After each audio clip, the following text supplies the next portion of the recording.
inumpisan ko talaga yan. Inumpisan ko, ayan ni Melissa, anyang manyan kong meeting, anyang po Mary Melissa, bala na naman meeting yan, pota bala na tasalit ewan na yan, makayarap yan. Ani Melissa, hindi parang kakatamo yung anime. Siguro, makanyan mo naman, anyang umpisan kayong meeting na yan.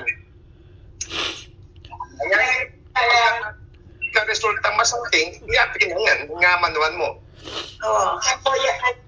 Okay. Inumpisa meeting ngayon na inyad din kapatid ko, muna yung Micah, test, Evelyn. Ika yung tauli ko pagsabihan, ika yung makayana. Anyang pakisabihan na kayo, pakisabihan ko lang rin yung wali ko. Pero inumpisan mi nga ni kaya kami mga tuwa na siguro, may paisip na naman kaya kami na siyempre, panganay ko, itapin, inumpisan kong pagsabihan ko lang. Ayun, isweet. Isweet. At timano pagsabihan kaya, maluwag kayong kain na, sige, kuya, pagsabihan mo lang, ana sweet.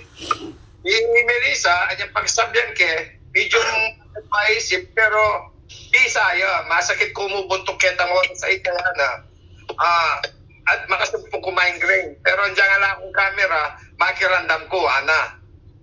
So, inumpisan may meeting ngayon. Anyay, tangamanuan mo milyari ni tangamanuan mo. Anyay kami, masaya mo naman na akay mo. Inumpisan mo yan, natural, may muna mamburing makanita kami mo naman. Talagang nating bagyang misunderstanding, pero siguro may grant mo itang prayers mo.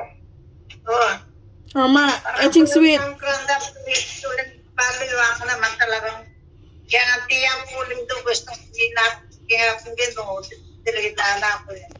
Aching Sweet, pilang ka pang minuto? Ilang ka pa kami minuto? Atin ko pang 20 minutes. Ma, atin niya pang 20 minutes si Aching Sweet. Nanong mo sabihan ka nga Aching Sweet?